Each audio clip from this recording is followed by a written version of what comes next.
कहानी है रामपुर गांव की, जहां के मर्द महिलाओं को हमेशा नीचा दिखाने की कोशिश में रहते। अरे अभी तक खाना नहीं आया, क्या मुझे एक और शादी करने की जरूरत है? नहीं जी नहीं, ऐसा मत करना, वरना मैं कहाँ जाऊंगी। खाना लेकर मैं अभी आई जी। गांव की पंचायत में भी फैसले हमेशा औरतों के खिलाफ ही रहते। मैं जो फैसला सुनाता हूँ वो भगवान की आज्ञा होती है। इस लड़के ने अपने मन से शादी करके अच्छा नहीं किया। लड़के को घर भेज दो और इसकी शादी इसकी जाति की किसी लड़के से करवा दो, लेकिन ये लड़की, इसे तो गांव के बाहर निकाल दो। नहीं नहीं जमींदार साहब, ये क्या बोल रहे हैं? ऐसा नहीं हो सकता। मेरी बेटी मासूम है, इसे अच्छे बुरे की समझ नहीं है। अरे कहाँ जाएगी ये बेचारी? कहाँ जाएगी? इतनी चिंता है तो पूरे परिवार का गांव निकाला कर देते हैं। बेचारे पूरे बसे बसाए परिवार को गांव छोड़ना पड़ता है। चाहे जो हो, अगर बेटियों को कंट्रोल नहीं कर सकते तो गांव में रहने का कोई मतलब नहीं है। यहाँ औरतों को दब कर रहना होगा। कोई भी अपने हिसाब से कुछ नहीं कर सकता, सब ईश्वर की मर्जी से ही होगा। तभी गांव का एक आदमी दौड़ा दौड़ा आता है। सरपंच साहब, जमींदार साहब, वो कालिया है ना, उसकी बेटी पढ़ने के लिए शहर जा रही है। अच्छा, ये कब हो गया? और कालिया की हिम्मत कैसे हो गई ऐसा करने की? लेकर आओ उसे और उसकी बेटी को। बस फिर क्या था, हाजिर हो जाते हैं कालिया और उसकी बेटी सरपंच के सामने। और कालिया, ये क्या सुनने में आ रहा है? बेटी को इंजीनियर बना रहा है तू? और ये बता, गांव में तो स्कूल नहीं है, फिर कहां से इतनी क्लास पास कर गई तेरी बेटी? राधा, जो कि कालिया की बेटी है, उसे लगता है कि सरपंच उसकी तारीफ कर रहे हैं। सरपंच जी, मैंने ऑनलाइन पढ़ाई की है, डिस्टेंस लर्निंग से। सभी में मैंने अच्छे नंबर पाए हैं, जिसे देखते हुए शहर की इंजीनियरिंग कॉलेज में मुझे स्कॉलरशिप मिली है।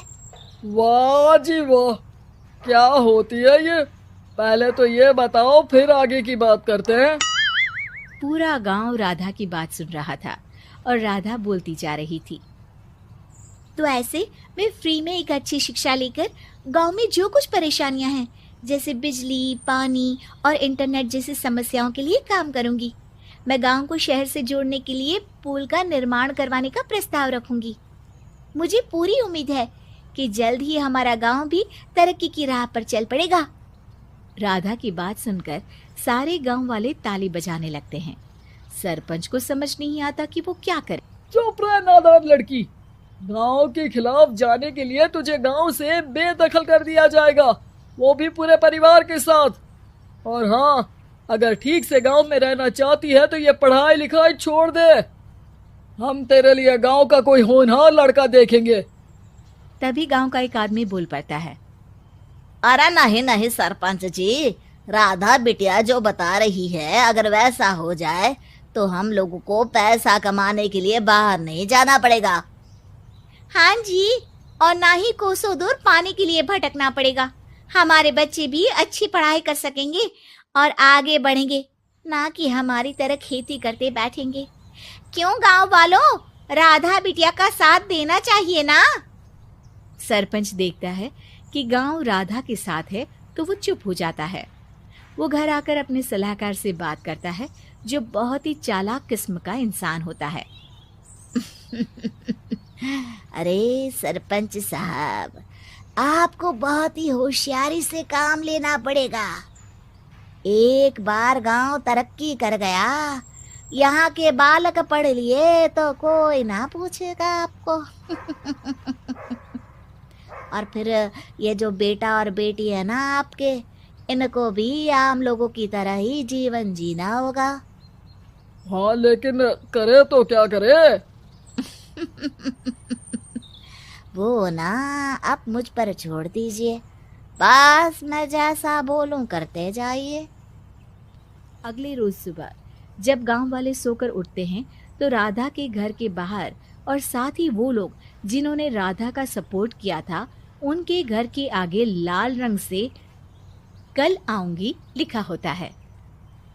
कल आऊंगी, यह क्या होता है? अरे यह तो खून से लिखा है, लगता है कोई भूत प्रेत या चुड़ैल का साया है। चलो सरपंच जी के पास चलते हैं। सभी सरपंच के पास जाकर उसे सारी बात बताते हैं। अरे ये तो बड़ी मुश्किल की बात है। चलो मैं एक बाबा को जानता हूँ, उन्हें बुला लेता हूँ। सरपंच बाबा को लेकर गांव के घर के बाहर जाता है। ओहो, तो ये वो चुड़ैल है जो उन लोगों को निशाना बनाते हैं जो गांव को बदलने का सपना देखते हैं। वो गांव को ऐसे ही संपन्न देखना चाहती है। वो नहीं चाहती कि कोई बाहरी यहाँ का कायाकल्प करे। क्या तुम लोगों में से किसी ने गांव को बदलने की सोच रखी है? तभी राधा की माँ रोते रोते आती है। मेरी राधा घर से गायब हो गई है। अरे कोई तो बचाओ, मेरी बच्ची कहाँ गई?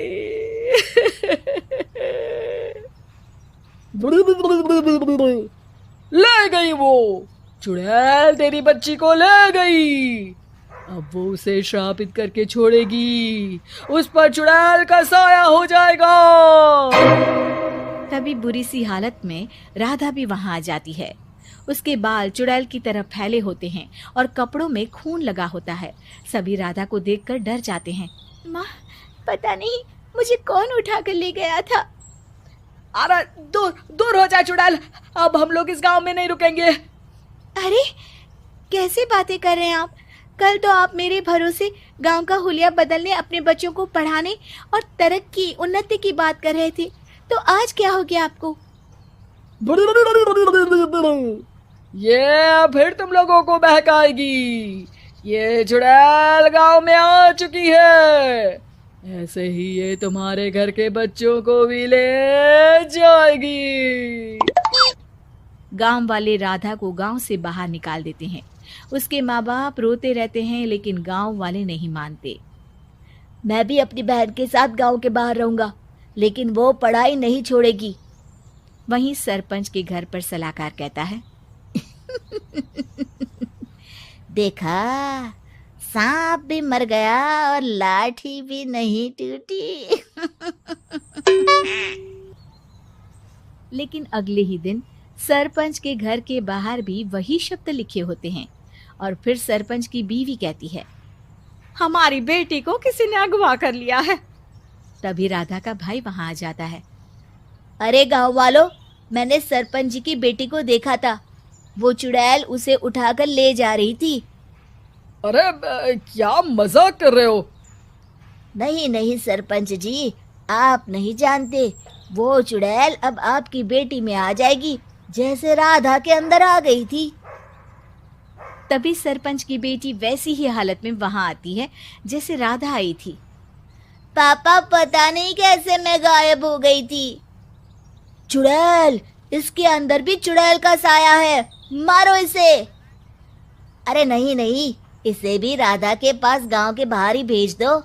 अरे चुप रहो, मेरी बेटी कहीं नहीं जाएगी और चुड़ैल वुड़ैल कुछ नहीं होता है। अरे कैसे बात कर रहे हो सरपंच जी? आप तो बोल रहे थे कि आपका फैसला भगवान का ज्ञान होता है, तो अपने पर बात आई तो अब आप ऐसे बोल रहे हैं। अरे ना ना ना, आपको अपनी बेटी को त्यागना ही होगा। अरे बुलाओ बाबा को।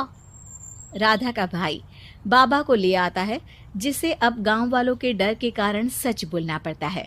मैं कोई बाबा नहीं हूँ, मैं तो मोची था। ये सलाहकार महोदय ने मुझे कहा था एक्टिंग करने को। अब वो मुझे पैसे देने वाले हैं। अब मुझे माफ कर दो। गलती हो गई, मुझे माफ कर दो। तभी वहां राधा आ जाती है। देखा सरपंच जी, जब गांव के बच्चे साक्षर होंगे तो आप जैसे लोगों की चालाकी नहीं चलेगी।